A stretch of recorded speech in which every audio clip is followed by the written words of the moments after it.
প্ৰাক্তন মন্ত্ৰী চুকুৰ আলীৰ জানাজাত হাজাৰ হাজাৰ লোক। ঈদৰ প্ৰাক্ষণত কন্দুৱাই গ'ল চেঙাবাসীক।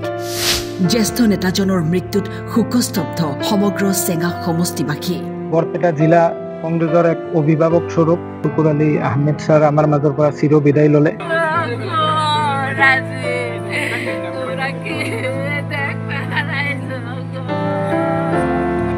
অসম চৰকাৰৰ প্ৰাক্তন মন্ত্ৰী তথা বৰপেটা জিলাৰ চেঙা সমষ্টিৰ 4 বাৰৰ বিধায়ক চুকুৰ আলী আহমেদে শেষ নিশ্বাস ত্যাগ কৰে।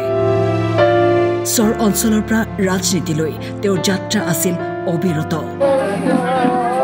1996 চনত প্ৰথমবাৰৰ বাবে বিধায়ক নিৰ্বাচিত হৈছিল। 2001 চনত পৰাজিত হৈ পৰৱৰ্তী সময়ত তেওঁ একেৰাহে 3বাৰকৈ চেঙা সমষ্টিৰ বিধায়ক নিৰ্বাচিত হোৱাৰ লগতে প্ৰয়াত মুখ্যমন্ত্ৰী তৰুণ গগৈ মন্ত্ৰীসভাৰ কেবিনেট মন্ত্ৰী হিচাপে প্ৰতিনিধিত্ব কৰিছিল।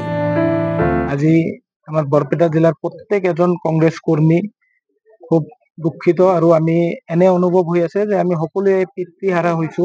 আজি এজন মানুহৰ পিতৃ গুচি গ'লে যেনে বেদনা তেওঁৰ অনুভৱ হয়, আজি আমি বৰপেটা জিলাৰ প্ৰত্যেক এজন কংগ্ৰেছ কৰ্মী আমি সেই বেদনা অনুভৱ কৰি আছো। আৰু তেখেত আজি চৰৰ পৰা গৈ যেনেধৰণে অসমৰ ৰাজনীতিত এটা খুব সুন্দৰ পৰিৱেশ তেওঁ গঢ়ি তুলিবলৈ সক্ষম হৈছিল, মই ভাবো এইটোৰ একমাত্ৰ তেওঁৰ যি সহজ সৰল ব্যক্তিত্ব তাৰ বাবে এইখিনি সম্ভৱ হৈছিল। অতি অমায়িক আৰু মৃদুভাষী হিচাপে পৰিচিত আছিল চুকুৰ আলী আহমেদ।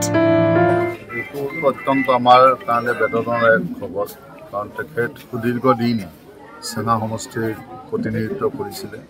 4বাৰ বিধায়ক নিৰ্বাচিত হৈছিল, 2বাৰকৈ মন্ত্ৰী পদ অলংকৃত কৰিছিলে।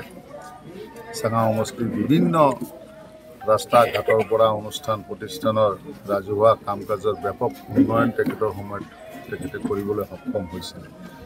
আৰু এইখিনিয়েই নহয়, তেখেত আমাৰ বৰপেটা জিলা কংগ্ৰেছৰ সভাপতি আছিল।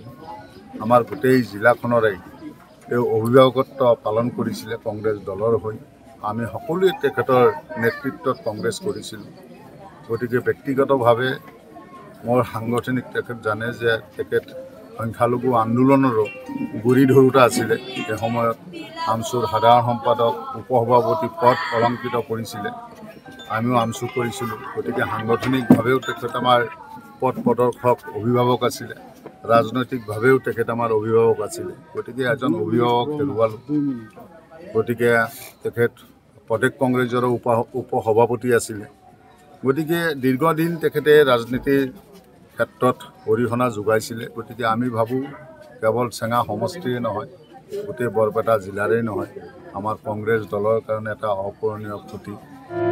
আজি তেওঁৰ মৃত্যুত গভীৰ শোকৰ ছাঁ পৰিছে সমগ্ৰ অঞ্চলটো।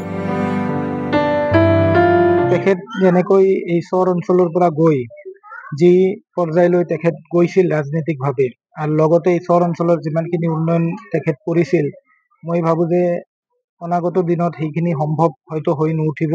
কিন্তু আমি চেষ্টা কৰিম যে তেখেতে যেনেধৰণে এই চৰ অঞ্চলৰ উন্নয়নৰ বাট আগুৱাই লৈ গৈছিল, আমি কংগ্ৰেছে চেষ্টা কৰিম যে আমি অনাগত দিনত তেখেতৰ সেই নীতি আদৰ্শৰে আমি এইখিনি কৰাৰ চেষ্টা কৰিম।